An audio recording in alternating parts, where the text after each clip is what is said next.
அவனியாபுரம் என்று சொன்னால் ஜல்லிக்கட்டுக்கு பெயர் பெற்ற ஊர் அவனியாபுரம். இந்த பகுதியிலே எங்கே ஜல்லிக்கட்டு காளை சிலை அமைக்க வேண்டும் என்று சொல்லியிருக்கிறீர்கள், கோரிக்கை வைத்திருக்கிறீர்கள். இது மதுரை மாநகராட்சிக்கு இந்த திருப்பரங்குன்றம் சட்டமன்ற தொகுதியில் ஒரு பகுதி மதுரை மாநகராட்சியில் இடம்பெற்றுள்ளது. அண்மையில் நீங்கள் எல்லாம் பத்திரிகையில் பார்த்துருப்பீங்க. இது உங்கள் ஊர் பகுதி. இதில் எவ்வளவு பெரிய ஊழல் நடந்திருக்குது என்று நீங்கள் எண்ணி பாருங்க. 200 கோடி ஊழல் மதுரை மாநகராட்சியிலே நடந்திருக்குது. இந்த வீட்டுக்கு போற வரி, குடிநீர் வரி, கடை வரி, குப்பையில் போதாது குப்பைக்கு வரி போட்டாங்க இந்த அரசாங்கம். அந்த குப்பையில் அதில் கூட முறைகேடு செய்த அரசாங்கம் இந்த விடியா திமுக அரசு. ஆக மக்கள் மேல் வரி போட்டு அந்த வரியிலே சுமார் 200 கோடி ஊழல் செய்த அரசாங்கம் திரு ஸ்டாலின் மாடல் அரசாங்கம். நாம சொல்லல, இந்த அரசுக்கு இங்கு இருக்கின்ற மக்கள் கொடுத்த புகாரின் அடிப்படையிலே இந்த அரசாங்கமே விசாரிக்கப்பட்டு இதில் முறைகேடு நடந்திருப்பதாக முன்னாள் பணியாற்றி ஓய்வு பெற்ற அதிகாரிகள், இப்போது இருக்கின்ற சில அதிகாரிகள் இன்றைக்கு கைது செய்யப்பட்டு பத்திரிகையிலே வந்த செய்தி. அது மட்டுமல்ல, இந்த மாநகராட்சியுடைய மேயர் அவருடைய கணவர் இன்றைய தினம் கைது செய்யப்பட்டிருக்கிறார். இருப்பது இந்த மாநகராட்சிக்கு மேயராக இருப்பது ஒருவர், கைது செய்யப்பட்டது அவருடைய கணவர். ஒருவர் கைது செய்யப்பட்டது அவருடைய கணவர். எப்படி? மேயருடைய உத்தரவின் பேரில் தான் முறைகேடு நடந்திருக்கும். அவருடைய உத்தரவின் பேரில் இல்லாம முறைகேடு நடந்திருக்கும் வாய்ப்பு இல்லை. ஆகவே மேயரை காப்பாற்ற வேண்டும் என்று ஆளுங்கட்சியில் இருக்கின்ற அரசாங்கம் மேயருக்கு துணையிலிருந்து கண் துடைப்பு நாடகத்தை இன்றைக்கு அரங்கேற்றுகின்றது. அவருடைய கணவரை கைது துடைப்பு நாடகத்தை இன்றைக்கு அரங்கேற்றுகின்றது. அவருடைய கணவரை கைது செய்து அனைத்து இந்திய அண்ணா திராவிட முன்னேற்ற கழக அரசு வந்தவுடன் முழுமையாக விசாரணை மேற்கொள்ளப்பட்டு இந்த முறைகேட்டில் யாரெல்லாம் ஈடுபட்டார்களோ அவள் அனைவரும் சட்ட நீதியாக அவளுக்கு உடனே நடவடிக்கை எடுக்கப்படும் என்பதை அரசாங்கம். அது மட்டுமல்ல, இங்க மட்டுமில்ல, தமிழ்நாடு முழுவதும் நீங்க பார்த்தீங்கன்னா பல மாநகராட்சியில் அந்த ஊழல் செய்த பணத்தை பிரிப்பதில் ஏற்பட்ட பிரச்சனை அடிப்படையில் ஆளுங்கட்சி சேர்ந்த கவுன்சிலர்களே அந்த மேயர் மீது நம்பிக்கையில்லா தீர்மானம் கொண்டாடுறாங்க. காஞ்சிபுரத்தில், திருநெல்வேலியில், அதே போல கோயம்புத்தூர், இப்படி பல மாநகராட்சியில் ஆளுங்கட்சி சேர்ந்த கவுன்சிலர்களே அந்த கட்சியின் சார்பாக தேர்ந்தெடுக்கப்பட்ட மேயர் மீது நம்பிக்கையில்லா தீர்மானம் கொண்ட பார்த்திருப்பீர்கள். அப்படிப்பட்ட ஒரு ஊழல் நிறைந்த அரசாங்கம் திமுக அரசாங்கம். நீங்க சொல்றது தெரியல, நான் கேட்டுக்கிறேன். அதே போல இன்றைக்கு அங்க மட்டும் இல்ல, பேரூராட்சியிலையும் ஊழல், நகராட்சியிலையும் ஊழல். இப்படி இந்த நகர்பகுதியில் முழுவதும் இந்த வரி வசூல்ல அதிகமாக முறைகேடு நடைபெற்றுவதாக பல புகார்கள் வந்துள்ளன. அனைத்து இந்திய அண்ணா திராவிட முன்னேற்ற கழக ஆட்சி அமைந்தவுடன் இந்த அனைத்து புகார்களும் விசாரிக்கப்பட்டு உரிய நடவடிக்கை எடுக்கப்படும்.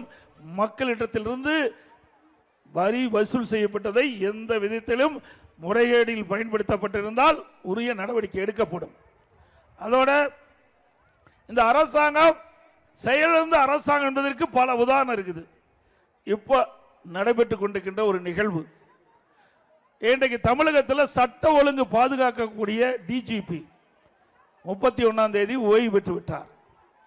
அந்த 31ஆம் தேதி ஓய்வு பெறுவதற்கு முன்பாகவே 3 மாதத்திற்கு முன்பாகவே அந்த தகுதி வாய்ந்த டிஜிபி அவருடைய பட்டியலை யுபிஎஸ்சிக்கு அனுப்பி அவர்கள் அதில் 3 பேரை தேர்ந்தெடுத்து மாநில அரசுக்கு அனுப்பி அதில் ஒருவரை மாநில அரசு டிஜிபியா நியமிக்க வேண்டும். இன்றைக்கு தமிழகத்தினுடைய சட்ட ஒழுங்கை பாதுகாக்கக்கூடிய பொறுப்பு டிஜிபிக்கு இருக்குது. அவர்தான் உயர்ந்த பதவி காவல்துறையில்.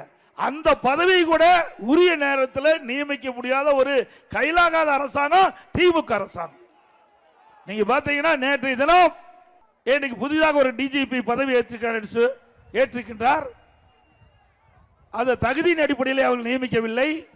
8 டிஜிபிக்கு பிறகு 9வது டிஜிபியாக இருக்கின்ற அவர் பொறுப்பு டிஜிபியாக நியமித்திருக்கின்றார்.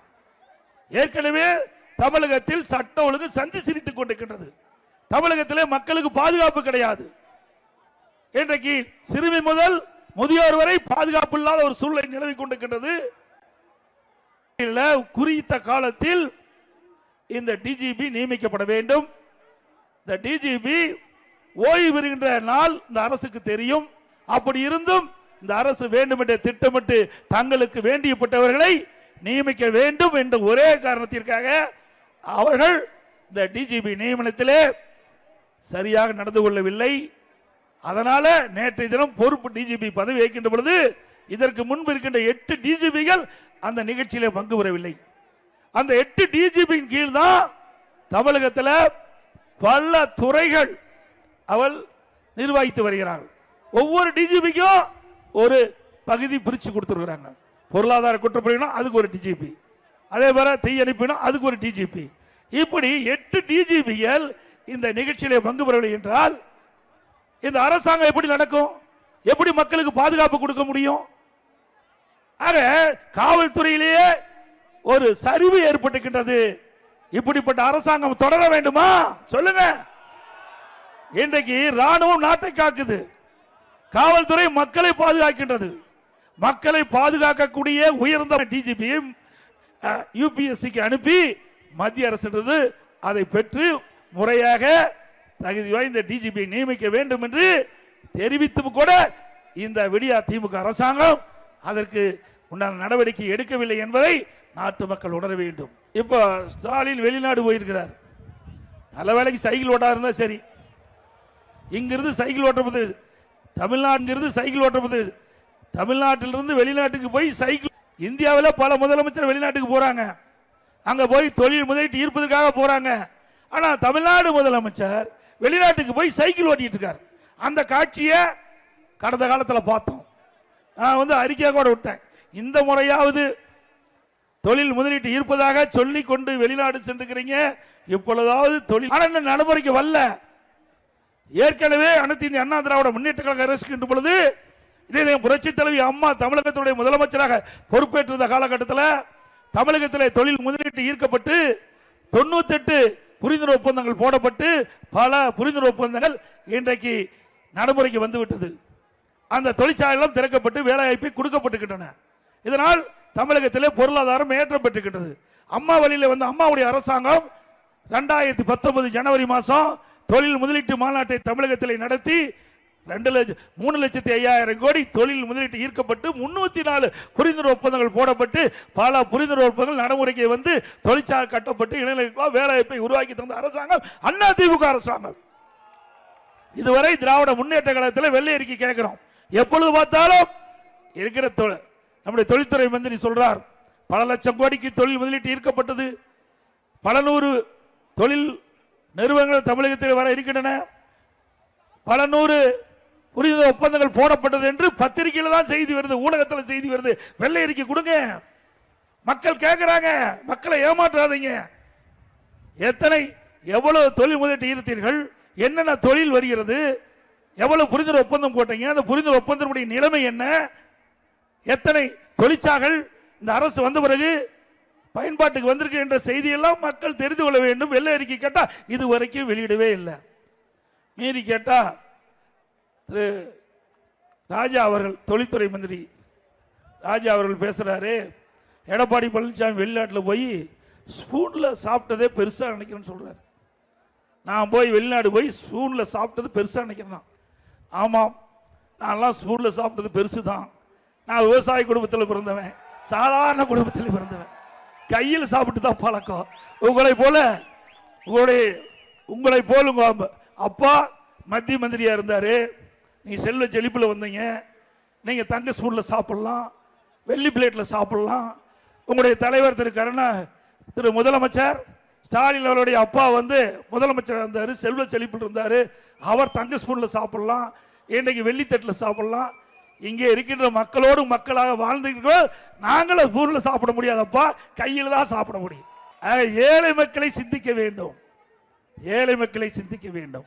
ஏழை மக்களை விமர்சனம் செய்தால் உங்களுக்கு அடுத்த ஆண்டு நடைபெறுகின்ற தேர்தலிலே டெபாசிட் கூட கிடைக்குமா? எவ்வளவு திமிர் இருந்தா இந்த பேச்சை பேசணும். நாட்டில் இருக்கிறவங்க எத்தனை பேர் நம்ம ஸ்பூன்ல சாப்பிட்டு இருக்கிறோம், நம்மளாம் ஸ்பூன்லயே சாப்பிடுறோம். ஏங்க கையில் சாப்பிட்றதுக்கே சாப்பாடு கிடைக்காத மக்கள் தடுமாறிட்டு இருக்கிறாங்க. இதையெல்லாம் எண்ணிதான் அம்மா உணவகத்தை கொண்டாந்தாங்க. அப்படி மக்களுடைய பிரச்சனையை தெரியாதவர்கள் எல்லாம் அமைச்சராக இருந்தா இந்த நாடு உருப்படியாமா? நாட்டு மக்களுடைய நிலைமை தெரியாதவர்கள் எல்லாம் அமைச்சராக இருக்கிறாங்க. தயவு செய்து ஏழை மக்களை சிந்தித்து பாருங்க, ஏழை மக்களுடைய கஷ்டங்களை சிந்தித்து பாருங்க, அவருடைய நிலைகளை சிந்தித்து பாருங்கள். அவர்கள் இன்றைக்கு வேலைக்காக போராடி கொண்டிருக்கின்றார்கள், இன்றைக்கு முழுமையாக உணவு கிடைக்க வேண்டும் என்று எதிர்பார்த்துக் கொண்டிருக்கின்றார்கள். அதையெல்லாம் அனைத்து இந்திய அண்ணா திராவிட முன்னேற்ற கழகம் இருக்கின்ற பொழுது, இதை புரட்சி தலைவி அம்மா இருக்கின்ற பொழுது அம்மா உணவகத்தை கொண்டு வந்து வயிறாக உணவு கொடுத்த தலைவி புரட்சி தலைவி அம்மா. அதை கூட நீங்கள் மூட பார்க்கிறீங்க. அதற்கு முழுமையான பொருள் கொடுப்பதில்லை, தரமான உணவு தயாரிக்க முடியாத சூழ்நிலை. அதை எப்படியாவது மூட வேண்டும் என்று இந்த ஸ்டாலின் மாடல் அரசு செயல்பட்டுக் கொண்டிருக்கிறது. அம்மா உணவகத்தில் பணிபுரிந்த அந்த ஊழியர்கள் அதை குறைத்தாங்க, பணிபுரிகின்ற ஊழியருடைய எண்ணிக்கை குறைச்சாங்க. அந்த அம்மா உணவகத்திற்கு வழங்கப்படுகின்ற பொருளுடைய தரத்தை குறைப்பதற்கு பல்வேறு நடவடிக்கை எடுத்த அரசாங்கம் தான் இந்த அரசாங்கம். இவரெல்லாம் ஏழை மக்களை காப்பாற்றுகிறோம். சிந்தித்து பாருங்க, அண்ணா திமுக அரசு எப்படி, திமுக அரசு என்பது 2011க்கு முந்தி திமுக அரசாங்கம் இருந்தது. 2011 2020 வரைக்கும் அண்ணா திமுக அரசு ஒப்பிட்டு பாருங்கள். அத 2011க்கு முந்தி திராவிட முன்னேற்ற கழக ஆட்சியில் எந்த திட்டத்தை கொண்டு வந்தாங்க? 2011 2020 வரைக்கும் அனைத்து இந்திய அண்ணா திராவிட முன்னேற்ற கழக ஆட்சியில் தமிழகம் இந்தியாவிலேயே உயர்ந்த மாநிலமாக வருவதற்கு பல்வேறு திட்டங்களை கொண்டு வந்து நடைமுறைப்படுத்தி தமிழகம் இந்தியாவிலே முதன்மை மாநிலம் என்ற உயர்ந்த நிலைக்கு பாடுபட்ட அரசாங்கம் அண்ணா திமுக அரசாங்கம். இன்றைக்கு அந்த நிலையா இருக்குது. எங்க பார்த்தாலும் போதைப் பொருள் விற்பனை, கிராமத்திலிருந்து நகர வரை போதைப் பொருள் விற்பனை நடக்காத இடமே இல்லை. இன்னைக்கு இளைஞர்கள், மாணவர்கள், பொதுமக்கள் போதைக்கு அடிமையாகி இன்றைக்கு சீரழியக்கூடிய நிலை தமிழகத்திலே பார்க்கப்படுகிறது. நான் பல முறை இந்த அரசாங்கத்திற்கு எச்சரிக்கை கொடுத்தோம், அதையெல்லாம் இந்த அரசு காதிலே போட்டுக் கொள்ளவில்லை. அதனால் இன்றைக்கு தமிழகம் போதைப் பொருள் நிறைந்த மாநிலமாக காட்சியளித்துக் கொண்டிருக்கிறது. இன்றைக்கு முதலமைச்சர் ஊடகத்தின் வாயிலாக தெரிவிக்கின்றார், இளைஞர்கள் போதையின் பாதையில் செல்லாதீர்கள் என்று. எப்பொழுது 4 ஆண்டுகள் கழித்து இப்பொழுது பேசுகிறார். அந்த மாணவன், இளைஞர், பொதுமக்கள் போதைக்கு அடிமையாகி சீரழிந்த பிறகு இப்பொழுது குரல் கொடுக்கின்றார் இன்றைய முதலமைச்சர். நாங்கள் சொல்கின்ற பொழுது அதை தடுத்து நிறுத்தியிருந்தால் இன்றைக்கு மாணவர்கள், இளைஞர்கள், பொதுமக்கள் சீரழியக்கூடிய நிலையில் ஏற்பட்டிருக்காது. அப்படி கையிலாகாத அரசாங்கம் விடியா திமுக அரசாங்கம் என்பதை நேரத்தில் சுட்டிக்காட்ட விளைகின்றேன்.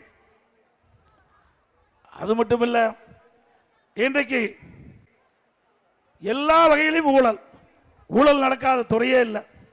10 ரூபாய்னா உங்களுக்கு எல்லாத்துக்கும் ஞாபகம் வரும். யாரு தெரியுமா? பாலாஜி, செந்தில் பாலாஜி. இன்றைக்கு தமிழகத்தில் சுமார் 6000 மதுக்கடைகள் இருக்கின்றன. 6000 மதுக்கடையில் ஒரு நாளைக்கு சுமார் 1.5 கோடி பாட்டில் விற்குது.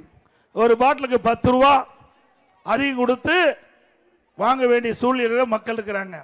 10 ரூபா அதிகமாக வச்சு தான் அந்த பாட்டிலுடைய விலையை மேலே, பாட்டில் விலைக்கு மேலே 10 ரூபா உயர்த்தி தான் அந்த மதுக்கடையில் விற்பனை செய்கிறாங்க. ஒரு நாளைக்கு 10 ரூபாய்னா ஒரு பாட்டிலுக்கு 1.5 கோடி பாட்டிலுக்கு 15 கோடி இந்த அரசாங்கத்தின் மூலமா, இந்த அரசாங்கத்திற்கு மேல் மட்டத்திற்கு. அது எதுன்னு மேல் மட்டம்னா யாருன்னு தெரியல. பத்திரிகையில் வர செய்தி, இன்னைக்கு மக்கள் பேசிக்கொள்வது, வலைதளங்களில் வருகிற செய்திகள் மேலிடத்துக்கு போன்னு சொல்றாங்க.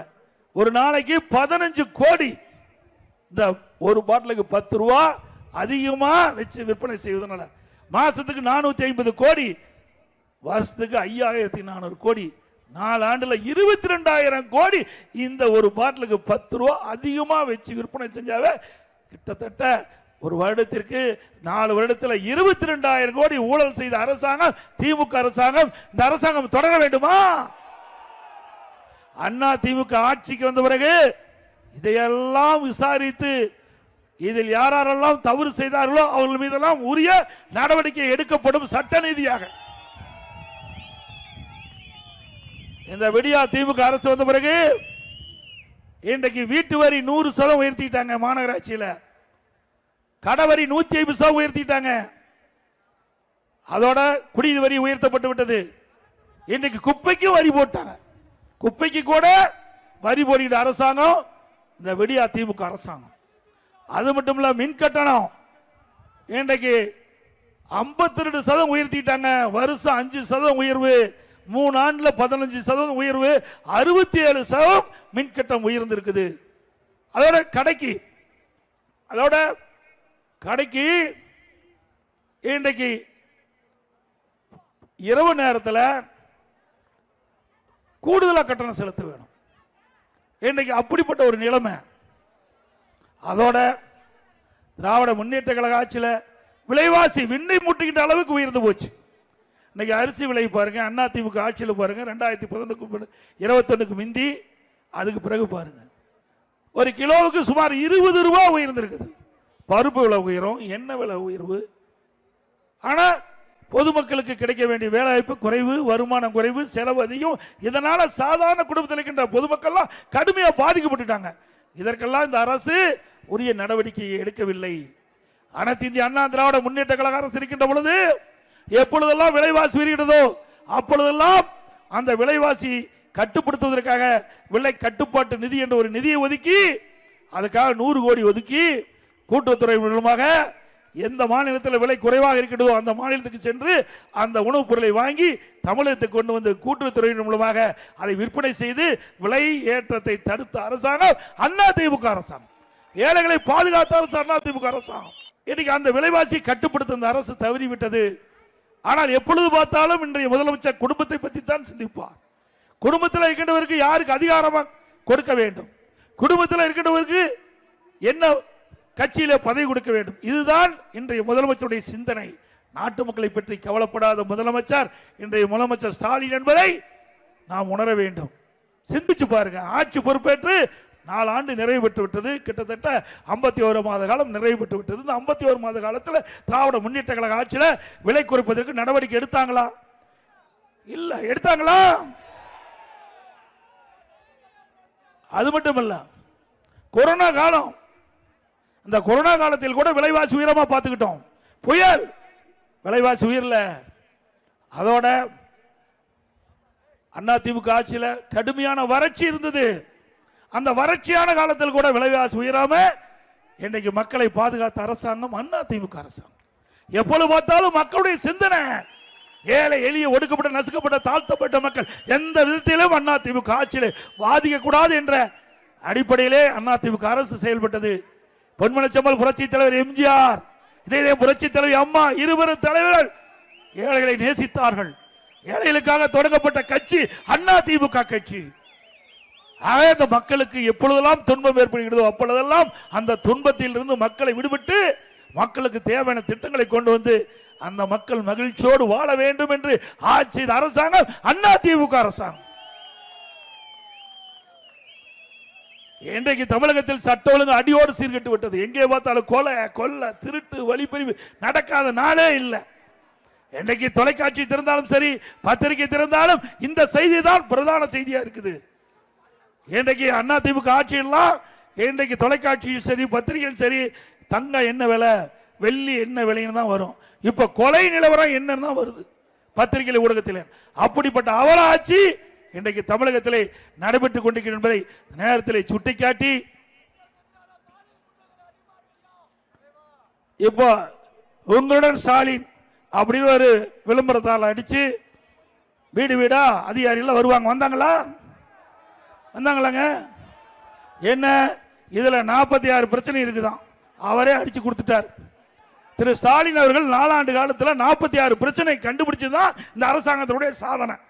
அவரே ஒத்துக்கிட்டார். 46 பிரச்சனை மக்களுக்கு இருப்பதாக 4 ஆண்டு காலத்தில் ஆய்வு செய்து கண்டுபிடிச்சு இதில் விளம்பரத்தால் அடித்து வீடு வீடாக கொடுத்து இந்த 46 பிரச்சனை மக்களுக்கு ஏதாவது இருந்தால் வருகிற அதிகாரிகிட்ட நீங்கள் தெரிவிச்சீங்களா? சம்பந்தப்பட்ட துறைக்கு தெரிவித்து அதை நிவர்த்தி செய்வதாக திரு ஸ்டாலின் அறிவிச்சிருக்கிறார். இது நடக்குமா?